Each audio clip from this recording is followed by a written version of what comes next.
Bismillahirrahmanirrahim. Assalamualaikum warahmatullahi wabarakatuh kepada auda semua. Pada kali ini, saya Arif akan menyampaikan kenapa mimpi Muhammad Qasim adalah benar daripada Allah dan tidak boleh dirancang atau diramal oleh sesiapa pun. Saudara-saudara kita yang tidak percaya biasanya berkata, mimpi Qasim juga bisa diramal oleh orang yang ahli geopolitik. Tetapi saya berkata tidak. Tidak semua mimpi Qasim berbentuk geopolitik. Bahkan ada di antaranya bercampur dengan kerohanian. Salah satu mimpi beliau yang menjadi nyata, iaitu yang berbentuk geopolitik dan rohani dan tidak bisa dirancang oleh sesiapa pun, adalah mimpi Qasim yang berjudul Pemerintah Pakistan Al-Syirik dan Tanah yang Subur pada 16 Januari 2019. Perkara utama yang disebutkan dalam mimpi ini adalah Asif Zardari akan marah sehingga dia membuat perhimpunan besar. Dan ini betul-betul terjadi, dan itulah tandanya Muhammad Qasim akan muncul di TV lokal Pakistan. Dan itu pun telah berlaku sesuai menurut susunan mimpi tersebut. Seterusnya sila lihat klip rakaman video ini.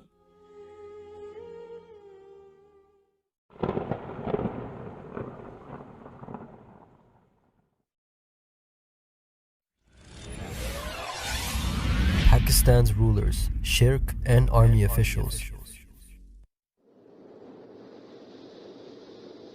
On January 16th, 2019, Muhammad Qasim saw in this dream that many rulers have come and ruled Pakistan over the years, but the circumstances in Pakistan have not improved.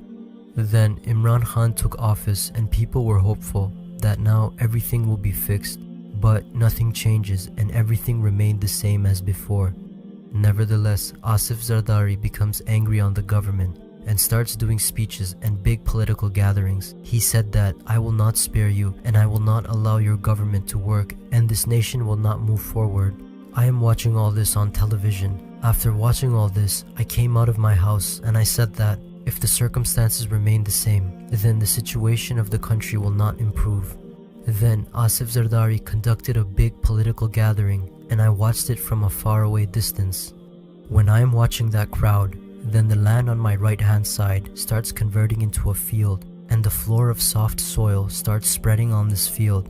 The soil spreads on this field in such a way as if someone is spreading the layer of the soil in an organized fashion. That soil is leveled from the top in such a way as if it's a floor composed of soil, and it looks as if a very advanced and professional company has spread that soil. That soil looks very suitable and fertile because of its uniform consistency of being soft and wet throughout its composition. In simple terms, the way the soil was soft and wet at the top, it was also the same deep down inside, and was not dry underneath, which is usually the case. I did not pay attention to that soil and started watching Asif Zardari again. I said that many rulers have ruled, such as the army, other leaders, and Imran Khan, but nothing has improved. Then I glanced at the soil again, and it had spread a lot, and it was still spreading. It was leveled from the top, and its rows were spreading at an equal distance. The soil was also being simultaneously manured. The manure kept spreading, and I said, "Who is spreading it like this on top of the soil?" Then I thought to myself that now Asif Zardari is speaking.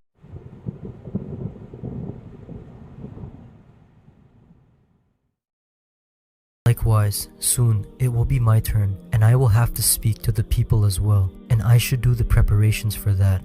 I have to plan accordingly about what I should or shouldn't say. Then I went to a room or a small house. When I went there, I saw that it is a hall-like room and there are a few people sitting there. I talked to them and said, "So far, so many rulers have ruled, and if you look at their history, then every time there was hope that the country will prosper, but nothing happened. Rather, the circumstances have been getting worse than ever before." Then I told them that there is only one reason for all this failure and disorder, and the reason is that until and unless we abolish shirk and eliminate all its forms from this country, there will be no prosperity, and Allah's help will not arrive either.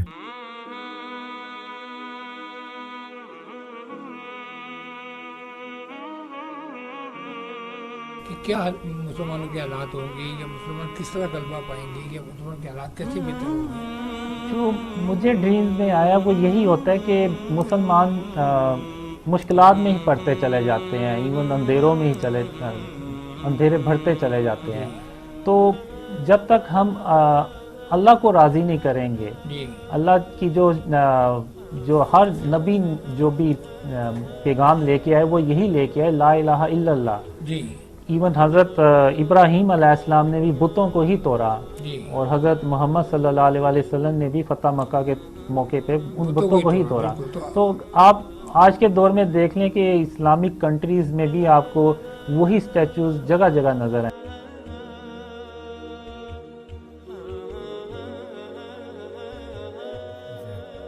I saw that more people came and they were listening to my conversation. Then I saw that some army officers were standing at a faraway distance and they were also listening to my conversation. Then I said that inside the cities on different roads and junctions, there are monuments and statues in the name of art and culture. There are big billboards that have unnecessary pictures on them. Similarly, there are statues and idols in the parks and all other kinds of pictures posted in the city which are unnecessary. All of these are forms of shirk. Prophet Muhammad sallallahu alaihi wasallam also destroyed such idols and statues to eliminate shirk. When we abolish all these forms of shirk, then Allah's help will arrive. Then not only will Pakistan be victorious in Ghazwa-e-Hind, but it will also be victorious against superpowers like the United States and Russia in World War III, and it will also become a superpower alone.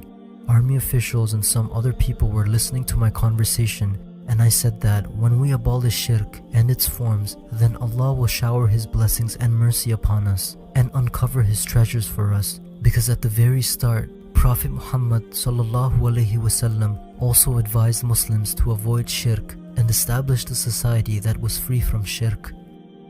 Then I saw myself in a live interview and the host asked me about shirk and said that in this day and age, pictures are a necessity, and I replied to him, where they are a necessity, we should use them, but we shouldn't use them if they are not needed. In addition, there are different requirements of the state where the use of pictures is allowed, such as ID cards and currency notes. Or if someone is in a photography business, then they can use pictures because it is necessary. Apart from this, you see unnecessary pictures and images all over the city, where some people use the image of celebrities in their homes.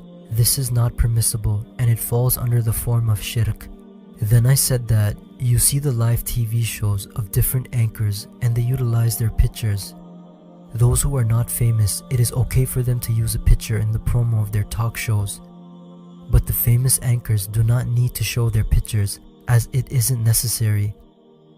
The army officials are continuously watching all this from a distance, and they are also listening to my conversation carefully, and the dream ended there.